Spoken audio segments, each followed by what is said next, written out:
And joining us in the studio, the First Lady of Christian Broadcasting in New Zealand, some say the icon, some say the Judy Bailey of Christian media. Cathy Jenke, welcome back to the Rhema Breakfast Show. Oh, hello, guys. Oh, my goodness. That's a bit scary introduction. I mean, it's all true, though, isn't it? I mean, goodness me, you have been here since almost day dot. Now, if you guys need a bit of a catch-up quickly, it is Rhema's birthday today. 44 years young. We started off on November the 11th, and a couple of months after we started off, we needed a courier driver, and we knew just who to look for. I was. Yeah, that was your first job here. I was the internet for Rhema back in the day. No, if you think about it, because Rhema had two buildings, it had its head office in central Christchurch. The studios were on the outskirts of Christchurch, Marahau.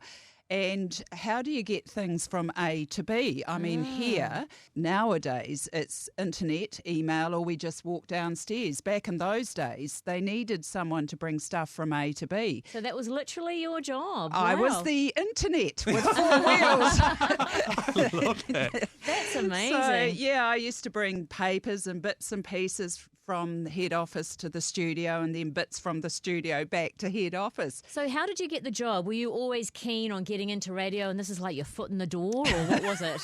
It's like, I'll be a courier. No, although I have to say, when I was a little girl, I did used to play radio stations with my little LP player. There you go. But I never hankered after radio as a career. I wanted to be a nun or a teacher. But I was actually at Canterbury University, and a lady that was very instrumental in helping me commit my life to God. I was in Christchurch, she was in Nelson, and she wrote me this letter. And in her letter, there was a little flyer newsletter from Radio Rhema Gospel Fellowship, as it was, and a bit like your eShot News, but in paper version, and not quite as cool as eShot. So just a shot, really, back then, wasn't it? There was no ease involved. And there was a wee note. She said, Cathy, I really believe that God might have something for you in this place. And I'd never heard of Rhema before, didn't know anything about it. And I looked at the list of requirements. They wanted staff, announcers, newsreaders, journalists. You didn't get paid in those days. And I looked at the list. I thought, I can't do any of this, and just sort of put it aside. But it just kind of kept nudging me, and I thought, oh man, I really sensed it was God talking to me to follow this through. So I thought, I need to lay this to rest, because I'm not going to Rhema, but I need to lay it to rest and do the right thing. Yeah. So I actually found out that Richard Berry, the founder, was holidaying in Nelson in Kaiteriterri. So I rocked up to the campground in my really horrible old beach clothes. Oh my gosh. With the full intention of not having anything to do with Rhema, but I needed this to be rested. Wow. And said, I've come for seeing if there's any jobs I can do at Rhema. And he said, well, Cathy, what can you do? And I said, nothing really. I can drive a car. And anyway, as we chatted, and he was fiddling around with shortwave radios, and it was a really weird kind of conversation and job interview. And then at the end he said, well, Cathy, I think we need a courier driver. And that's how I came. Oh, what a great story. I love that. Was at that point when you went, wait a minute, have I just got myself a job somewhere that I don't want to work? Yeah, well, it was. So I did say, well, I'll go away and pray about it. But in my mind, it was, I'll go away and I'm not going to do this. But again, it was God just absolutely working on my heart. So this was, I think, in the December, and then I started in the January, I think it was. Wow. So Rhema had all been broadcasting 2 months, 6 in the morning to midday, just in Christchurch. So the techs had a roster system that they turned the transmitters on in the morning, and then at midday the transmitters would get off, and on the whole broadcast floor was a huge sigh of relief that the day's work, that part was done. It was like, oh, and then we geared up for the next day. Oh, how amazing. Now, There is a bit of a legendary story that we often keep hearing snippets of, and that is of your husband. So tell us how that all came about. I mean, to be fair, Stu is quite a legend, so I can understand, how it became legendary. Well, he's a technician here. He's been here for 43 years. So I'd worked at Rhema for a year, just young and single, and I was flatting with another Rhema girl.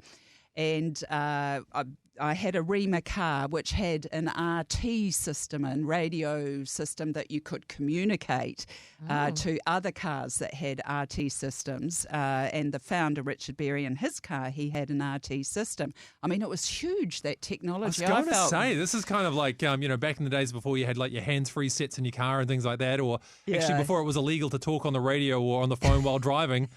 All of Rhema driving around town having chats on their RTs in the car. I felt like a very important person. Anyway, there is nothing new under the sun. You know how there's shortages of workers everywhere around the country. Back in those days, Rhema too had a shortage of workers.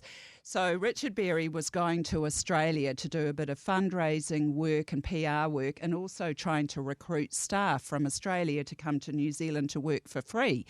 So my flatmate and I, we were in this car and we heard Richard Berry. He was on the way to the airport and he RT'd to us and said, "Oh, do you want me to bring anything back from Australia?" I think he was thinking duty-free products. Yeah. Sure. So I jokingly and half serious said, "Oh, can you bring me back a husband?" Because I wanted to get married. I mean, I was 20. Look, in the 1970s, you only had a couple of months left, so you really needed to move. I was heading towards on the shelf in those days. So, and I think he was a bit taken aback. He said, "Oh, okay, Cathy, what sort?" I said, "Oh, I don't know, someone with black hair. I don't know what it was with black hair, nothing to do with personality." So, and then 2 or 3 months later, Stuart turned up. Yeah. From Australia with black hair. And so was it love at first sight?